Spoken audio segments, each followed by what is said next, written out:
नमस्कार विद्यार्थी मित्रांनो, तुमचं सहर्ष स्वागत आहे ज्ञानांकुर फाउंडेशन मध्ये। विद्यार्थी मित्रांनो, आज आपल्याला महत्त्वपूर्ण असलेल्या ज्या काही आकडेवारी आहे त्या आकडेवारीमध्ये सगळ्यात इम्पॉर्टंट ज्या काही गोष्टी असेल तर ते असणार आहे की आपल्या बजेटमध्ये राजकोषीय तूट किती आहे, ज्याला आपण इंग्लिशमध्ये फिस्कल डिफिसिट म्हणतोय, प्राथमिक तूट किती आहे ज्याला आपण प्रायमरी डिफिसिट म्हणतोय, किंवा भारत देशावर कर्जाचं प्रमाण किती आहे। ह्या सगळ्या गोष्टींची आकडेवारी आपल्याला एक्झाम मध्ये विचारल्या जातात। त्यामुळे विद्यार्थी मित्रांनो, लक्षातच ठेवायचे की अशी आकडेवारी तुमच्या अगदी मुखगत असायला पाहिजे। आणि या बाबतीमध्ये रिसेंटली जो काही आपला बजेट इश्यू झालेला आहे, ह्या बजेटमध्ये याच्यावर कशा प्रकारे क्वेश्चन्स विचारल्या जाऊ शकतात, त्यामुळे जे काही बेसिक गोष्टी आहेत त्या बेसिक तुमच्या अगदी मुखगत असायला पाहिजे। मग आपण बघूया की एक्झॅक्टली कशा प्रकारचं असलेलं राजकोषीय तूट आणि प्राथमिक तूट आणि भारत देशावर असलेलं इथं जे काही प्रमाण आहे डेप्टचं, ज्याला आपण कर्ज म्हणतोय, त्याचा असलेला नेमका आकडेवारी कोणत्या असणार आहे। पण बिफोर दॅट आपल्याला काही गोष्टी माहिती असणं गरजेचं आहे की नेमकं राजकोषीय तूट काय असते। बघा, कोणताही देश असेल, भारत देश घ्या, यूएसए घ्या, जर्मनी घ्या, कोणताही देश घ्या, त्या देशाला लोकांच्या कल्याणासाठी भरपूर खर्च करावा लागतो। लोकांचं कल्याण करणे हा त्याचा अल्टिमेट काय असतो, उद्देश असतो। मग त्याचा खर्च हा जास्त होत असतो। मग यदा कदाचित असं पण होतं काही काही देशामध्ये, विशेषतः आपल्यासारख्या भारत देशाच्या विकसनशील अर्थव्यवस्थेचं जेव्हा आपण अवलोकन करतो तर त्यास आपल्याला काय लक्षात येते की भारत देशामध्ये खर्चाचं प्रमाण हे जास्त आहे। परंतु भारत देशामध्ये भारत सरकारची असलेली काही ती जमा आहे, ती जमा जेवढी पाहिजे तेवढी नाहीये।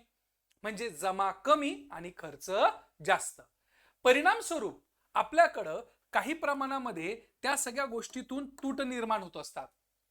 मग अशा वेळेस आपल्याला लक्षात येतंय की ही जी काही तूट आहे ती तूट भरून काढण्यासाठी शासनाला मार्केटमधून काय घ्यावं लागतं, कर्ज घ्यावं लागतं, बरोबर आहे। मग मार्केटमधून कर्ज घेतल्या जाईल किंवा विविध प्रकारच्या देशांकडनं घेतल्या जाईल किंवा आंतरराष्ट्रीय संस्थांकडनं घेतल्या जाईल, जसे की आपण वर्ल्ड बँक, IMF अशा प्रकारच्या संस्थेचं नाव घेतो। मग अशा वेळेस ज्या वेळेस आपल्याकडे खर्चाचं प्रमाण जास्त, जमा कमी आणि जी काही तूट झाली आहे ती तूट भरून काढण्यासाठी आपण कर्ज घेत असतो, ह्या सगळ्या ज्या काही इकॉनॉमिकल ऍक्टिव्हिटीज आहे तर ह्या सगळ्याला आपण म्हणतोय राजकोषीय तूट। काय म्हणलं जातंय, राजकोषीय तूट। म्हणजे एकंदरीत सरकारचं असलेलं खर्चाचं प्रमाण हे जास्त आहे आणि ते भरून काढण्यासाठी कर्ज घेतल्या जातंय। आणि ह्या सगळ्या गोष्टीमध्ये अल्टिमेटली भारत सरकारला इथं पैसा हा देणं गरजेचा भाग पडतो। मग अशा वेळेस ज्यावेळेस आपण बघतो तर त्याला राजकोषीय तूट म्हटलं जातंय। मग आता राजकोषीय तूट ही वाढणं चांगलं आहे का? नाही, बिलकुल नाही। का नाहीये मित्रांनो? कारण की त्याच्या माध्यमातून भारत सरकारला स्वतःच्या खिशातून पैसा हा जास्त द्यावा लागतो ना। कारण की साहजिकच आहे, कर्ज काढल्यानंतर तो कर्ज, त्याची मुद्दल आणि त्याचा व्याज ह्या दोन्ही गोष्टी द्याव्या लागतात। मग अशा वेळेस आपल्याला अजून एक प्रॉब्लेम फेस करावा लागतो पुढं। तुम्ही कर्ज घेताय पण त्या कर्जावर जर तुम्ही जास्त व्याज देत असेल तर तो पण एक फार महत्त्वाचा प्रश्न आहे की नाही। कर्ज घेणं सोपं असतं पण त्याच्यावर व्याज देणं सोपं आहे का? नाही। मग व्याजाचं प्रमाण किती आहे, व्याजाचं प्रमाण हे जास्त आहे का, आणि ह्या व्याजाला आपण कुठपर्यंत कंट्रोल करू शकतोय याच्यासाठी अजून एक आपण तूट काढत असतो, तर त्याला म्हटलं जातंय प्रायमरी डिफिसिट, ज्याला प्राथमिक तूट म्हटलं जातंय। मग अशा वेळेस नेमका आपल्याकडे ही प्राथमिक तूट किती आहे, कर्जाचं प्रमाण किती आहे, आणि याला सगळ्या गोष्टी आकडेवारीमध्ये ज्यावेळेस आपण बघतो तर आपलं बजेट काय सांगतंय हे आपल्याला माहिती असणं गरजेचं आहे। मग अशा स्वरूपामध्ये इथं मागच्या वर्षी किती होतं आणि ह्या वर्षी किती आहे, की ज्याच्यामध्ये फिस्कल डिफिसिटचं प्रमाण वाढलंय का कमी झालंय, किंबहुना त्याच्यामध्ये टार्गेट्स काय दिलेले आहे हे तरी आपल्याला लक्ष ठेवणं गरजेचं आहे। मग यामध्ये जर तुम्ही बघायला गेलं तर आपल्याला आपल्याकडच्या भारत देशामध्ये फिस्कल डिफिसिट ही काय झाली आहे, कमी झालेली आपल्याला दिसून येते। मग ज्यावेळेस आपण 2021 ची गोष्ट करतो तर 2021 मध्ये नियर टू बी 9.2 म्हणजे 9.2 एवढी आपल्याकडे फिस्कल डिफिसिट होती। ती डाऊन होत होत होत होत 4.8 आली कधी, तर 24-25 ला। 24-25 असलेल्या इकॉनॉमिकल इयर मध्ये किंवा फिनान्शियल इयर्स मध्ये आपल्याकडे ही डाऊन झाली आहे फिस्कल डिफिसिट, राजकोषीय तूट। आणि 2025-26 मध्ये ती किती झालेली आहे, 4.4% झालेली आपल्याला तिथं दिसून येते। आलं लक्षात? सोबतच आपल्याकडं त्या स्वरूपाच्या बाबतीमध्ये प्रायमरी डिफिसिट ही 5.7% होती 20-21ला तीही कमी झालेली आहे. त्या प्रकारे 24-25ला 1.3 होतं आणि इथं 2025-26ला 0.8 आपल्याला तिथं दिसून येणार आहे. मग अजून थोडंसं आपण क्रिस्टल क्लिअर करण्यासाठी मागच्या वर्षीचे रिवाइज इस्टिमेट्स आणि बजेटरी इस्टिमेट्स किती आहे हे आपण इथं कंपॅरिझन करू. मग पहिलं आहे फिस्कल डिफिसिट, म्हणजे ज्याला आपण राजकोषीय तूट म्हणतोय. आता आपण जशी चर्चा केली 4.4 हे कधी होतं तर 25-26 असलेल्या फायनान्शियल इयर मध्ये होतं आणि असं प्रोजेक्ट केला जात आहे की आता ते अजून कमी होणार आहे येत्या आगामी 2026-27ला. तर किती होणार आहे लेकरांनो, तर लक्ष ठेवायचं 4.3% होणार आहे. हे बजेटरी इस्टिमेट्स आहे.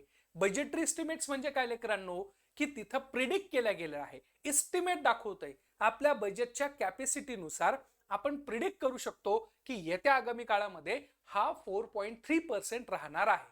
त्याच्यानंतर रेव्हेन्यू डिफिसिट. रेव्हेन्यू डिफिसिट या शब्दाचा अर्थ काय होतो मित्रांनो, की आपल्याकडं रेव्हेन्यू जमा कमी आहे, रेव्हेन्यूचं असलेलं कलेक्शन हे कमी आहे.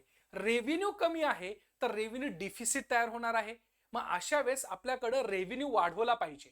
मग अशा वेळेस ज्यावेळेस आपण बघतो तर रेव्हेन्यू डिफिसिट हा आपल्याकडं 7.3% होता 2020-21ला, तो कमी झालेला आहे 24-25ला 1.7% आणि 25-26ला 1.5% झालेला आहे. त्यामुळं हे आकडेवारी एकदम परफेक्ट करून ठेवायची मित्रांनो. का? कारण की ह्या आकडेवारीवर तुम्हाला क्वेश्चन विचारल्या जातात. रेव्हेन्यू डिफिसिट ज्याला आपण पर्टिक्युलर इथं काय म्हणतोय महसुली तूट, हा मराठीतून महसुली तूट म्हणतोय. तर महसुली तूट 2025-26ला 1.5% होतं आणि इथं परत आपल्याकडे काय दाखवल्या जात आहे, बजेटरी एस्टिमेट दाखवतंय की 1.5% आहे. म्हणजे याचा अर्थ आपल्याकडे असा आहे की रेव्हेन्यू बऱ्यापैकी जमा होत आहे. मग तो रेव्हेन्यू विविध प्रकारच्या माध्यमातून होतोय. एक तर टॅक्सेशनच्या माध्यमातून आणि दुसरा आहे नॉन टॅक्सेशनच्या माध्यमातून. त्याला मराठीतून म्हणतात कर किंवा करेतर उत्पन्न. मग अशा वेळेस आपल्याकडे रेव्हेन्यू डिफिसिट हळूहळू काय झाली आहे, कमी झाली आहे. टॅक्सेशनची पॉवर ही वाढवलेली आहे. सरकारकडे महसूल जमा होण्यामध्ये आता बऱ्यापैकी प्रगती झाली आहे. प्रायमरी डिफिसिट किती आहे, प्राथमिक तूट ज्याला आपण आता चर्चा केली होती की व्याजाचं प्रमाण किती आहे, किती पर्सेंटने तुम्ही तिथं व्याज देताय. तर अशा वेळेस त्या स्वरूपाच्या बाबतीमध्ये 2025-26ला 0.8% आहे आणि त्या प्रकारचा बजेटरी एस्टिमेट पुढच्या वर्षी दाखवल्या जात आहे 0.7%. म्हणजे याचा अर्थ काय होतोय की आपण कर्ज घेतोय पण त्या कर्जाचं असलेलं जे काही व्याज आहे हे व्याज बऱ्यापैकी काय आहे, कमी होताना आपल्याला दिसून येते. त्यामुळे हा सगळ्यात महत्वाचा असलेला संदर्भ दिसून येतोय. आता टॅक्स रेव्हेन्यू, टॅक्स किती गोळा होतो आपल्याकडं. मग अशा वेळेस त्या स्वरूपाच्या बाबतीमध्ये टॅक्स रेव्हेन्यू ग्रॉस स्वरूपामध्ये बोलले बरं, ग्रॉस स्वरूपामध्ये त्यामध्ये आपल्याला बघतो तर रिवाइज एस्टिमेट मध्ये 11.4% आहे. म्हणजे 2025-26ला आपल्याकडे किती झाला आहे, 11.4% आहे आणि बजेट एस्टिमेट दाखवतोय की आता किती होईल, 11.2% होणार आहे. म्हणजे एकंदरीत आपल्याकडे टॅक्सेशनची जी कॅपॅसिटी आहे ती आपल्याला याच्यामध्ये पुढच्या वर्षी म्हणजे पुढच्या असलेल्या बजेटमध्ये 2026-27 मध्ये 11.2 होणार आहे.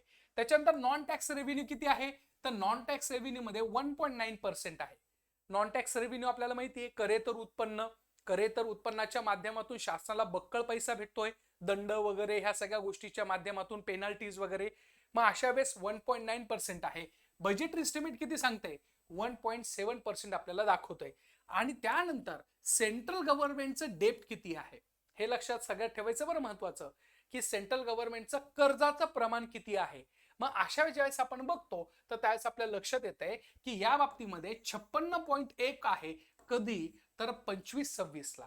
कधी, 2025-26ला आपल्याकडं इथं जो काही रिवाइज एस्टिमेट दाखवला जातोय की राजकोषीय याच्या अंतर्गत की त्या प्रकारचा सेंट्रल गव्हर्नमेंटचं कर्ज किती आहे, 56.1 आहे. आणि इथं सांगितल्या जाणार आहे की वाढल्या जाईल ते किती होणार आहे, सॉरी कमी होणार आहे ते 55.6% होणार आहे.